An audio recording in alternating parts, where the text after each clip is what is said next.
thank you for the many blessings. Lord, thank you for loving us and watching over us. Lord, we continue to pray for the ones that are in surgery at this moment, Lord. Lord, the ones that have been in surgery, the ones that are facing surgery, procedures, Lord, pray for those. Lord, pray for the ones that lost loved ones. Lord, pray that you comfort their family members. Lord, we just pray for this government body, this team. Lord, pray that your will be done. Lord, we ask forgiveness of our sin before we fail. In Christ's name I pray. Amen. Amen.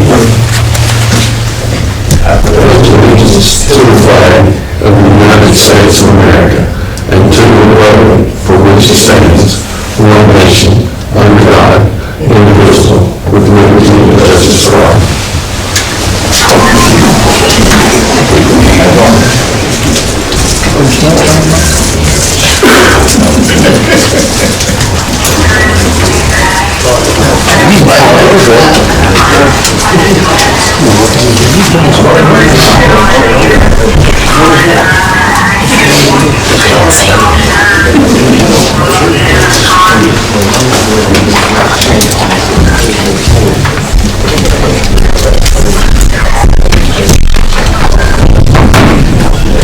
Welcome everybody to the March 3rd, 2020 Winfield City Council meeting. First item on the agenda is approved public hearing minutes for February 25th, 2020. Nobody's got any questions, comments on how those minutes are rolled. I need to ask for a motion to approve the minutes for February 25th, 2020 public hearing meeting. Tim, my motion is second. Second. All in favor? Next item on the agenda is approve the minutes from February 25th, regular council meeting, 2020. If nobody's got any comments or questions on how those minutes are written,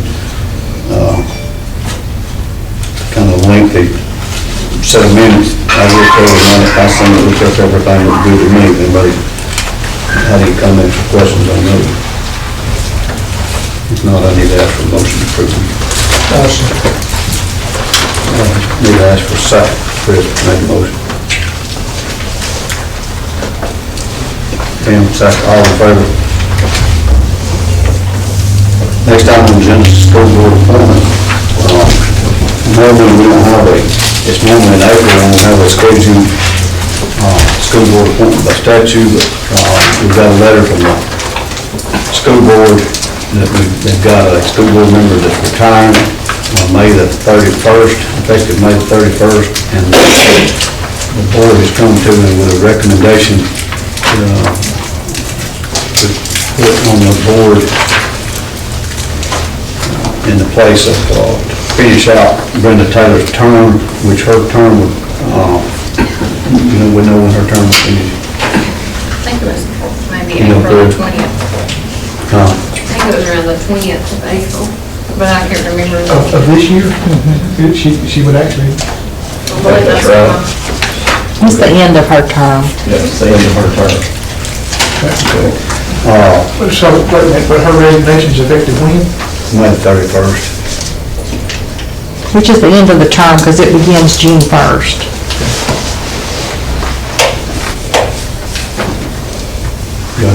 No, I just wanted, that didn't sound exactly right. I wanted to make sure everybody understood that. Clarification there. She just ended her term. She's with The term ends in April. No, her term ends in May 30th. That's what I was, we appoint the second meeting in April is when we have to appoint. The new term doesn't start until June 1, so she's actually serving out her full term. All right. But this won't be a partial term, this is actually for a full term. And I just wanted that clarification because of those dates. I want to make sure everybody in here understood that. board. I guess we've got board recommendation. I mean, we've got a board recommendation. We've got two school board members, Chris and Dana here. Do you want me to read this recommendation letter? Either one of y'all want to present it? You want me to? We got a letter from the board. The board as a whole, I think all the council may have got a letter. I'm not sure, but I got a letter from the board in full. Recommends Chad Mays, a 1991 graduate of Winfield City School, graduated from the University of Alabama in 1995 with a Bachelor of Science degree in biology. He then attended UAB School of Optometry, where he obtained his doctorate of optometry in 1999. Chad currently owns and operates his own optometrist, I'm gonna put it that way, leave off the chemistry. In 1999, Chad currently owned and operated there in Fayette. He's a member of the American Optometric Association as well as Alabama American Optometric as well as Alabama Optometric Association. Chad is married to Benel, is that how it's pronounced? Benel Lane May, who is also a Winfield graduate. They have 2 children, Mike and Ada, that are currently students in Winfield City School System. The board as a whole makes a recommendation that we put him in that position based on Chad in that position, taking Brenda Tucker's place. And Jimmy made a motion. Second. Chris, all in favor?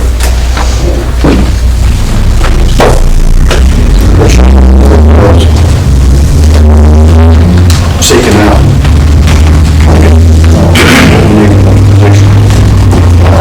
The next item on the agenda is sealed bid opening for the Sitel purchase loan. And you got sent this out. The local banks placed a bid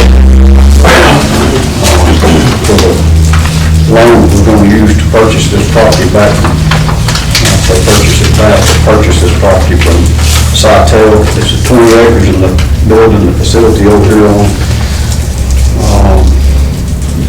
that street. What's the name of that street?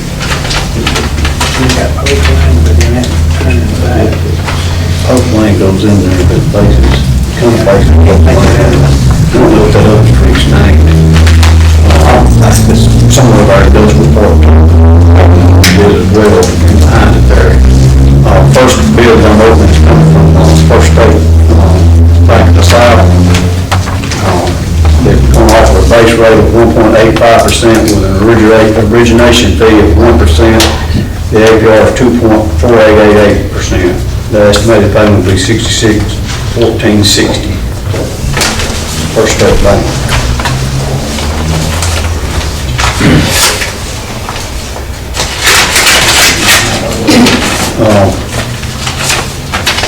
Next one's from State Bank Trust. State Bank Trust wishes to bid 3.10% on the $375,000 general obligation warrant with 60 months payments of $67,6735. Loan will bill general obligation to the city and will be secured by the full faith and credit of the city. That's State Bank Trust.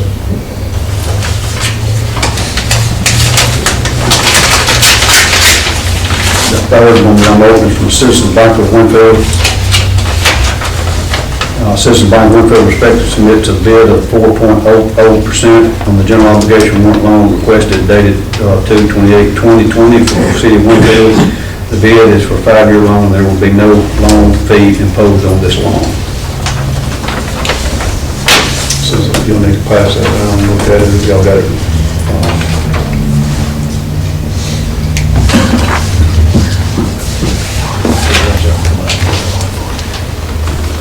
One of the 6,600, one of 6,700. And State Bank 67.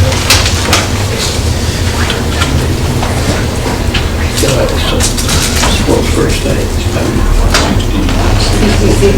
66.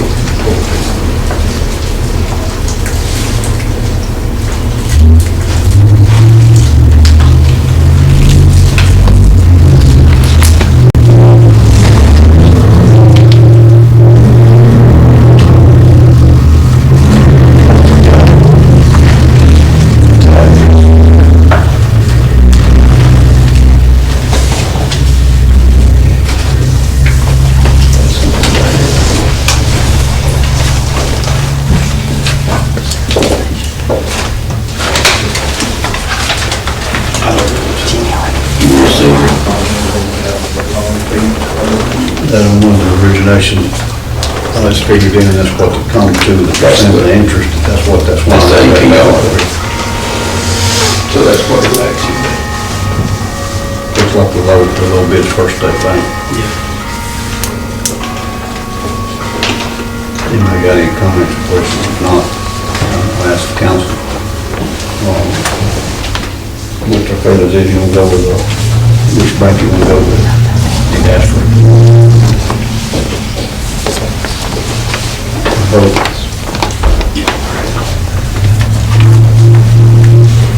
Everybody understand?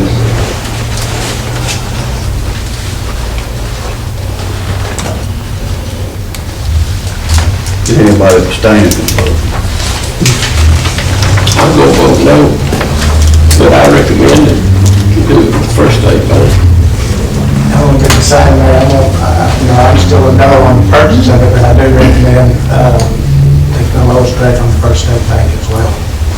So I'm gonna ask, since they voted not to purchase it, I'm gonna ask if the other three council members to, I guess I'll need to do that. Yeah, I mean, they can Still vote. recommend, vote on this, even though they were no on this. Take the best for the city. So you make a motion to accept the lowest rate from First State Bank. Second. All in favor, got a motion and a second from Tim and Rusty. All in favor to go with First State Bank. Got 3, Tim and y'all abstaining. I'm a no.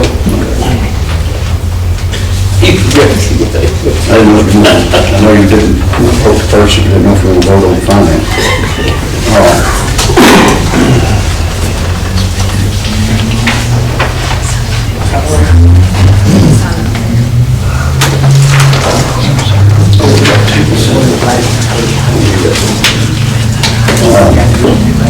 Next item on the agenda is resolution number 1254, street department. Wish you had worded that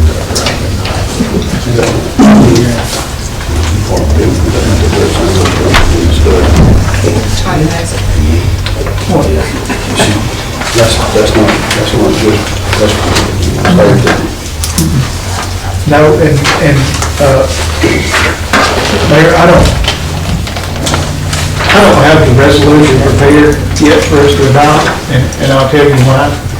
In preparing to do this, if y'all recall, back in 2014, we updated our personnel manual, and we no longer pay compensatory comp time. That's not something we pay. If you work overtime, you get paid time and a half of your overtime. We don't bank comp time and have comp time. We did away with that. And we tried to go throughout our policy manual and take care of all that. We addressed it in our compensation section, but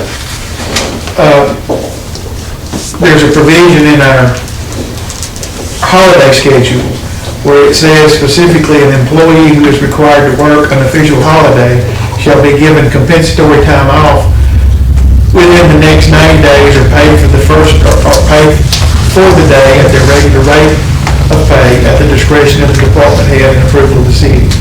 So we're going to need to go back and amend our policy manual to take that, to change the provisions we're making. So it's not just going to be a resolution, we're actually going to have to do a change to the policy manual and do an amendment to it.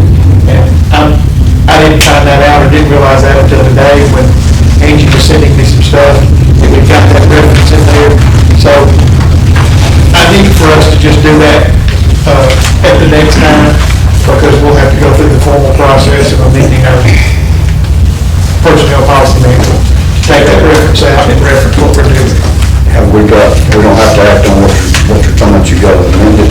I got to amend it. I will amend it. And what we'll do is we will actually, instead of doing a resolution, we will actually do an amendment to our personnel manual, and then we'll do what we did the last time we did amendments. We will have that amendment circulated to all our employees, in place of, like, enforcement or whatever, put in place of the formal provision of the policy manual.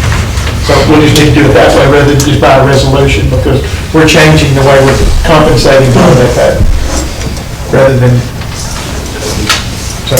All right, I'm gonna ask the council to table that to the next, regular. And it will apply to more than just the street department, it's apply to all employees, won't it? My understanding, it's a citywide, all hourly employees. Right. All hourly employees, not salaried employees, but all hourly employees it will apply to. Okay. Anybody got any questions before we go further with that, because I think you may be a little bit confused with what he's talking about. We're okay with it? We'll table that to the next, if he gets that resolution ready. The next item on the agenda is the sexual abuse. We've got,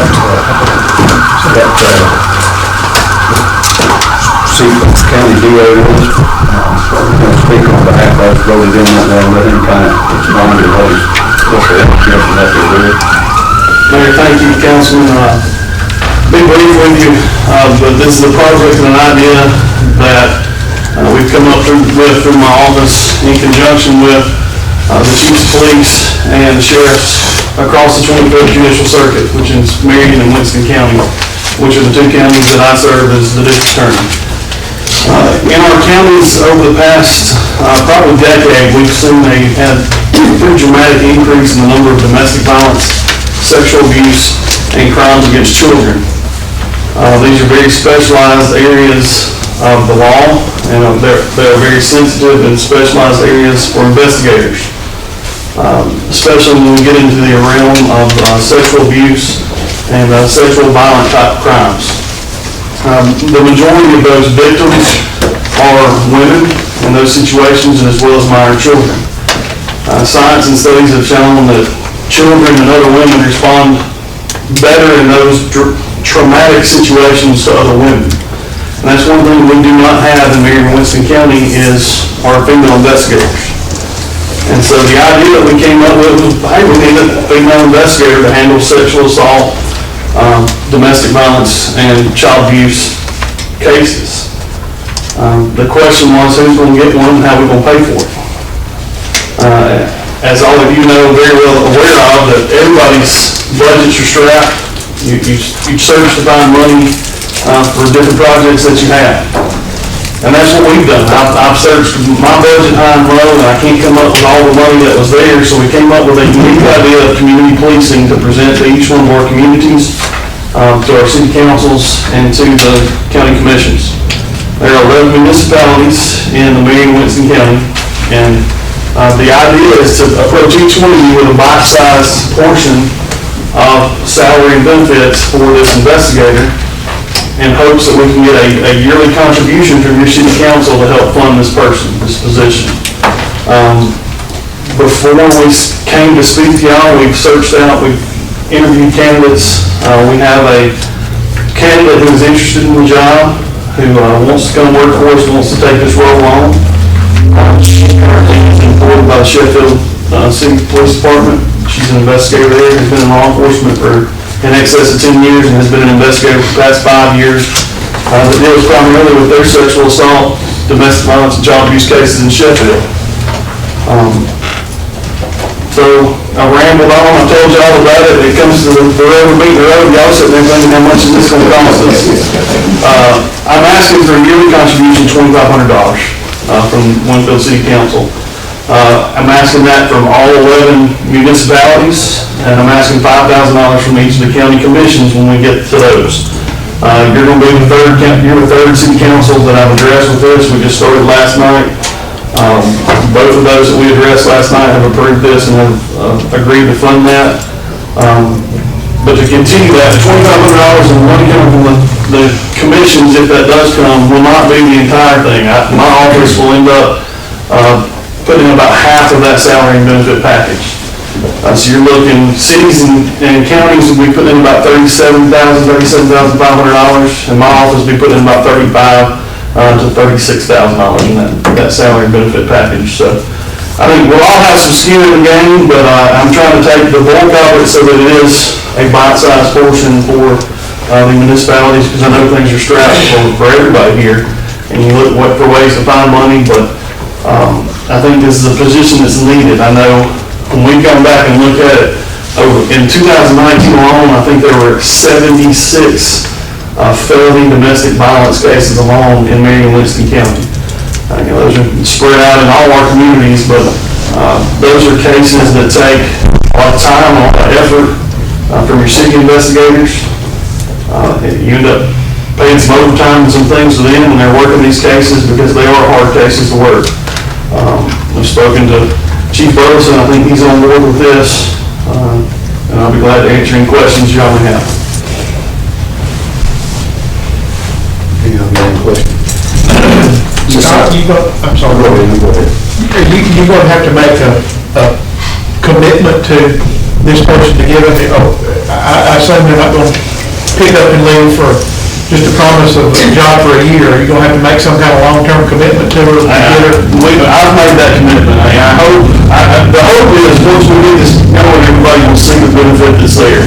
I'm not sitting here asking you for a long-term commitment for it. I'm asking for a year. See how it works this first year. We'll come back next March. If everything's worked out, we'll ask for that same $2,500 again.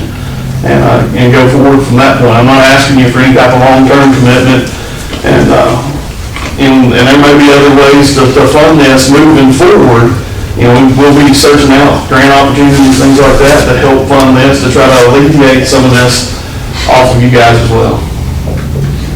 This investigator going to be strictly for your department, or will our department, or each city have access to it if we need this investigator to help us on?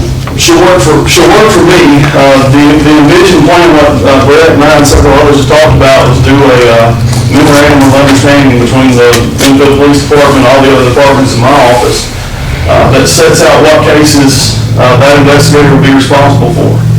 I think any type of felony domestic violence, all your sexual assault type cases, child abuse cases where indeed charge called out, they're constantly, you can ask Brett, Rusty, they'll call and get an investigator from your local law enforcement to go out with them if they have something that happens in Winfield.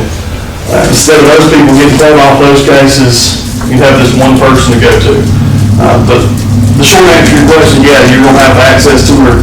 Any type of case you want to send to her that's in those departments, sexual assault, domestic violence, child abuse. But most of those, Scott, cases anyway, they're going to end up in county. Right, but they end up in my exact, I'm the one prosecuting them, I know. And as far as your city court, for domestic violence, there's already a memorandum of understanding in place that the prosecution of those cases gets sent to county courts. Right. Your local municipal court's not handling the prosecution of those cases. We're handling those, but your local police department does handle the investigation of those cases at the current time. The reason I was asking that is because I believe Brett might can tell me when we were approached by Fayette County. Sometime back, we didn't really have the finances to do it. I don't know if Brett might can touch. How long ago has that been, Brett? About 2 months. Yeah. Is there a set amount that they have planned? Do we have a plan that they put together like this? It was just a monetary amount. It was about. But it was right. It was along the time that we were getting 5% of our county. Our city limits in probably less than 5% of our cities in Fayette County. Yeah, that's what most everything we deal with here is going to end up going to Scott. That's the point I was making. Most everything we got in those type cases is going to end up in your office because it's going to more than likely be a Marion County issue that's going to come up there to you anyway. It's not going to be handled in city court.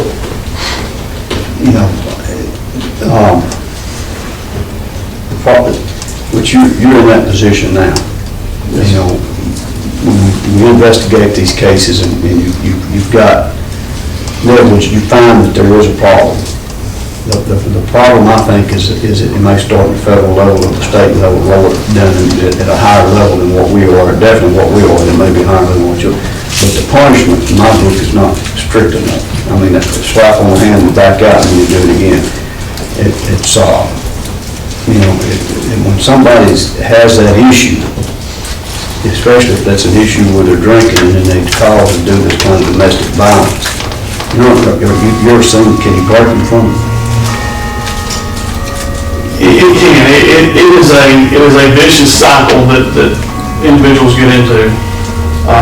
And the only way we get into breaking that is through education of our younger and younger people. And it does go to punishment of that. And you're preaching to the choir about, punishments are not stiff enough right now. And that's. I understand the jail, jail space, I understand that, And jail space, sentencing requirements through the state of Alabama, there's lots of reasons why things are that way that are, above my pay grade, above my level, but we still go to Montgomery and fight those. Yeah, I do agree with you. There are a lot of times that the punishment doesn't meet what the crime was. Of course, the council, my part of the term is given how I am about, stuff like that. I mean, my recommendation to the council, $2,500 probably, not $200 a month, I really. Scott, does this lady need psychological training? She does, she's got, I was working on her workout before, she's got all that training, and we'll continue to send her for her education if she does come on. But she's got, she's a graduate of the University of North Alabama in an undergrad degree. She has a master's degree in community development for interrogations and interviewing. So she's continuing her education. She's got new certificate level stuff, continuing education through law enforcement as well, as far as those things go. I'm gonna recommend the council to see if do it. Second. All in favor? Thank you so much. Appreciate it. Good to see you, Scott. Good to see y'all. He'll let us know. We're just the third one out.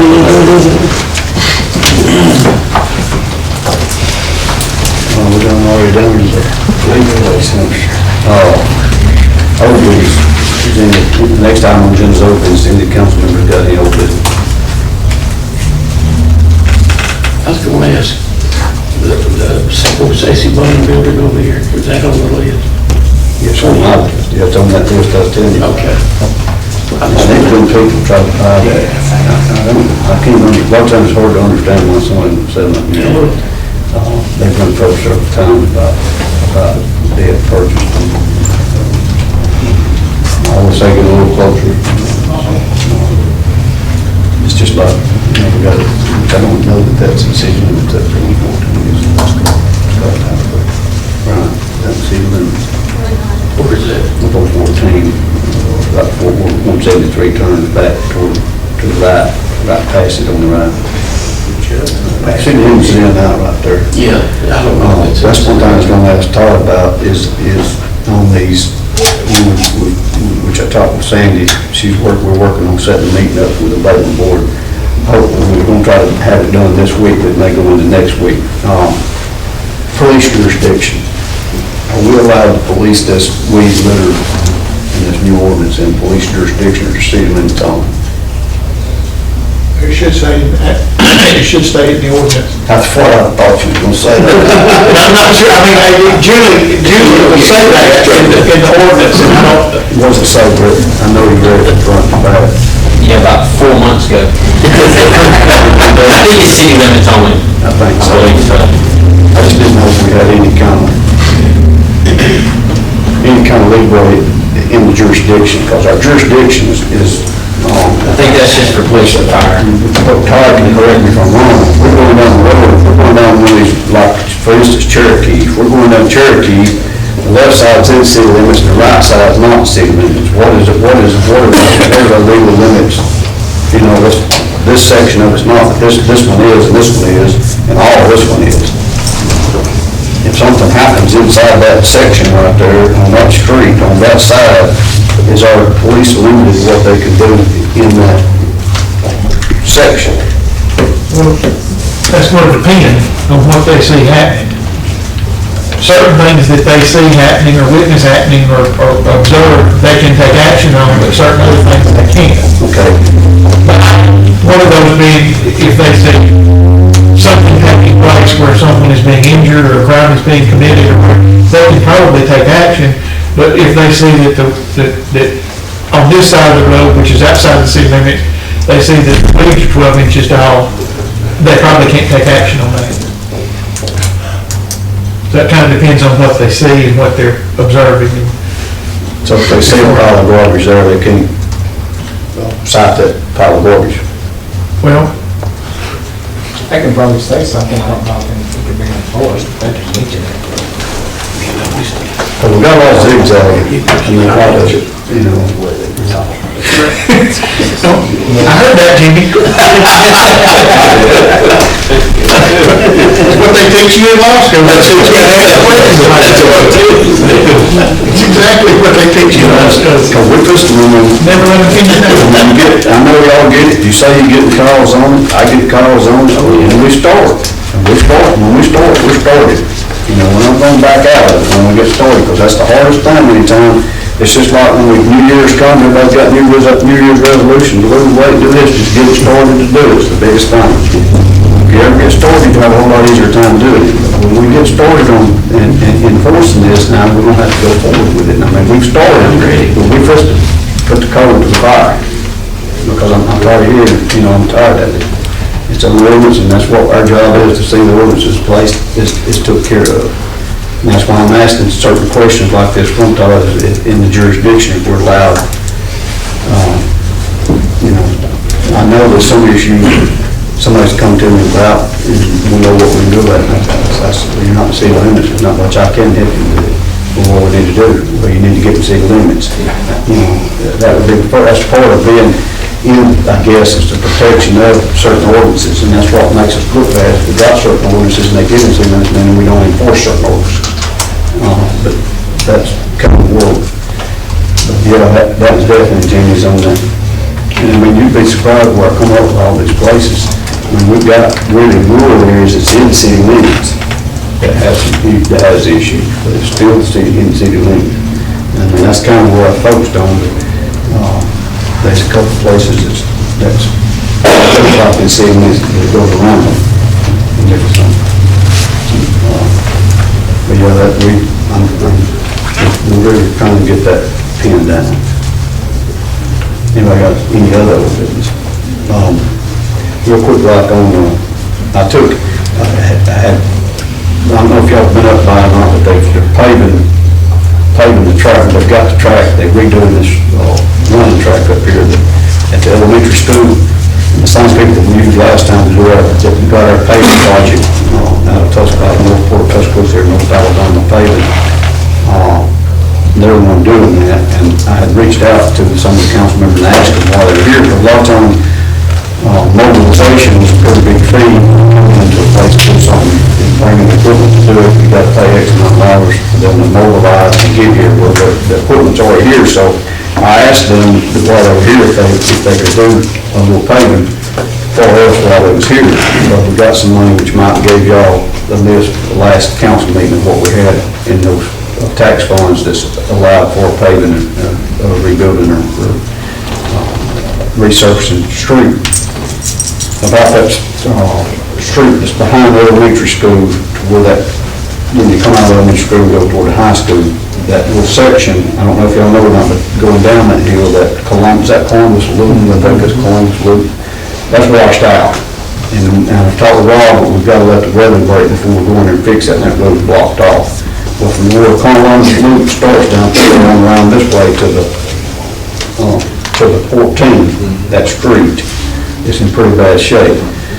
So I asked them what they would charge to do with that, you know, and they gave me a price or whatever. So then I reached out to the school, and my first initial comment with y'all was to do that street. Well, after that fact, I talked with Chris. Chris is willing to pay that part to fix that street that's behind it.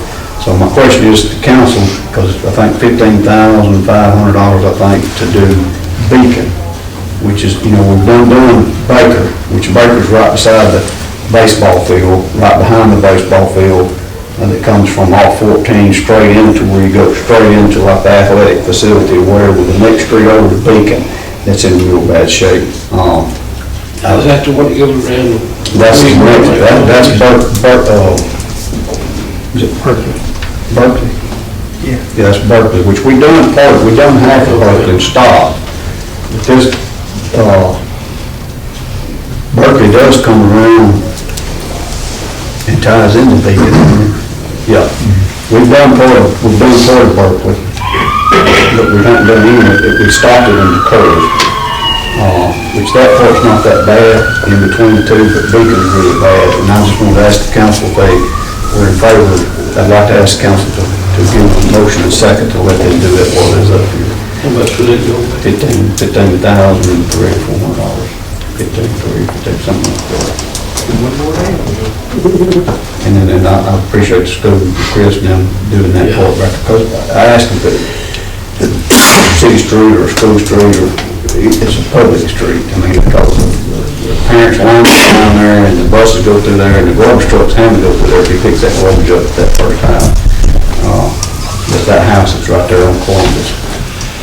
And I think that part's about $14,000 to do that, and they agreed to do that. I just like to ask the council to let me do that, let them do that while they're here. Make a motion for them in a second. All in favor? Appreciate that.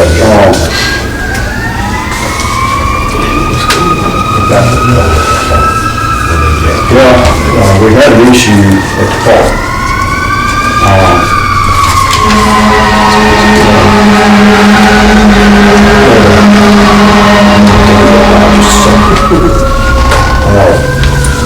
So we had a sewer problem, and when they built that, the engineers had put on the sewer line, everything, the main line, everything's underneath the concrete. Well, they had problems with the sewer coming back up, I think, in the kitchen. In the bathrooms. Kitchen and the bathrooms. So they, the water department, I think Bobby and them, they have checked it, tried to go check it. They've done everything they could do. For a long story short, we had to get a plumber, we had to get fit drain. When they got up here, and they said it's underneath the floor. So we had to take jackhammers, bust the floor up to get down to get to it. The pipe was busted underneath the floor.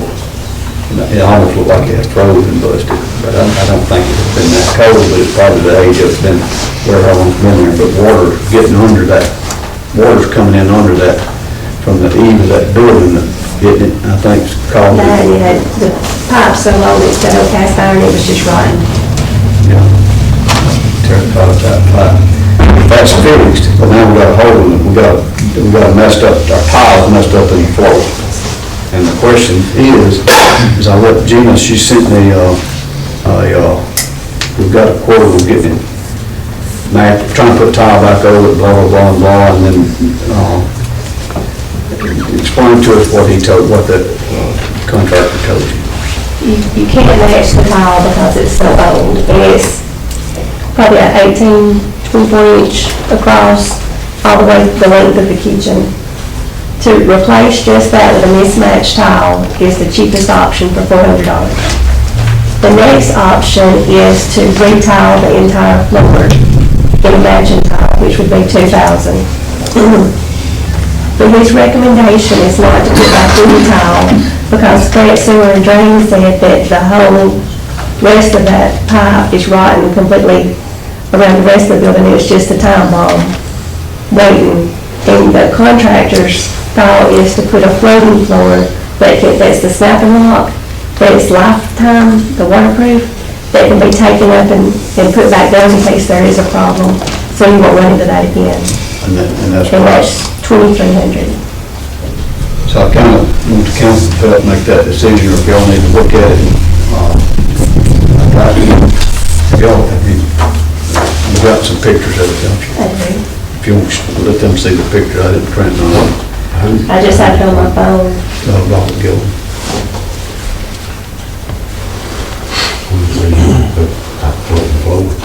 Huh? 2,300 to put the floor down. Floor.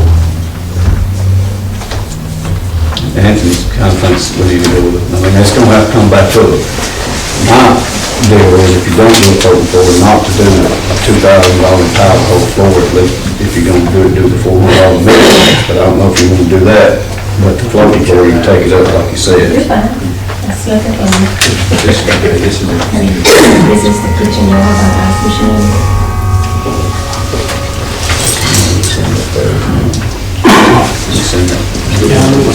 In the meantime, the groundwater has washed out a sinkhole that was underneath the building.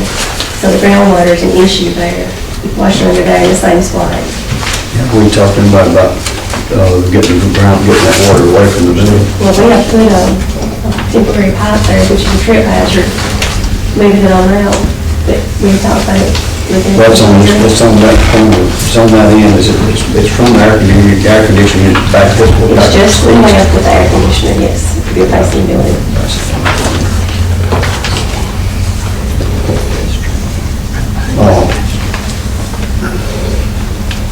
Trench it and put a pipe on the ground, run it out to that ditch.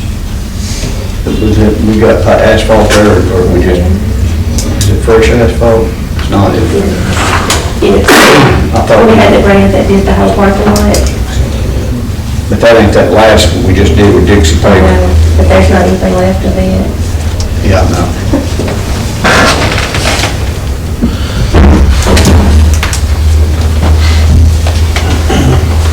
So you want to look at it, or give me a, just, we're gonna have to address it at some point. I mean, we don't want to fix the plumbing before it's broke, or you want to try to, or let it go ahead and re-plumb it, and then fix the floor, or you want to fix the mixed match, $400 mixed match, or you want to do a floating floor at $2,300. I think fixing it right. And it's done, no bid. It's over with. That's what I propose. A floating floor, No, fix the whole thing. do the sewer and then come back. That's what I think. You think we might as well get a price on that? Yeah. It's going to be expensive.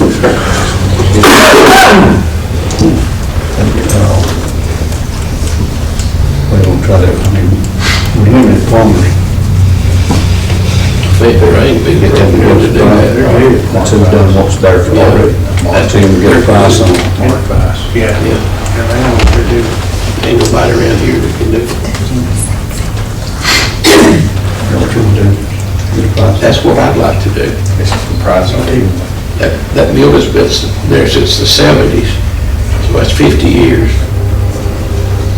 Todd's mother was the first one to work down there.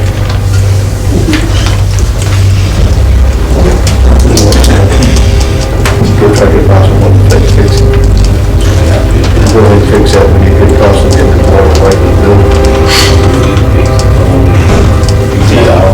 No need to fix it if you ain't going to work.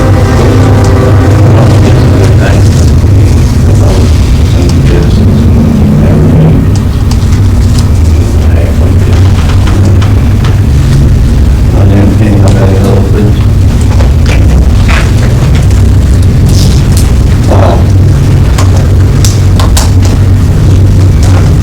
Go ahead, then I'm gonna ask for a motion to pay the bills, but I'm gonna act that, and we'll need to go into executive session, there won't be nothing we're gonna act on. Yeah, won't be nothing we're gonna act on, so nobody has to stick around, maybe. To find out the future, business.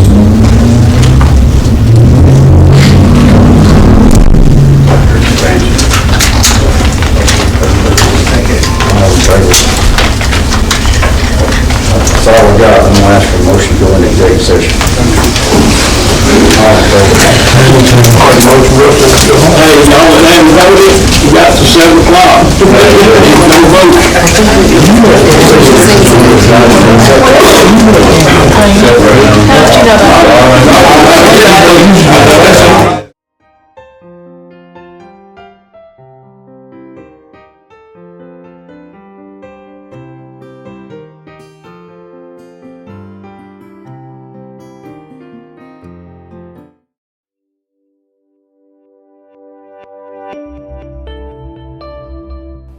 Don't forget to like and subscribe to our YouTube channel at www.youtube.com/49 County News TV.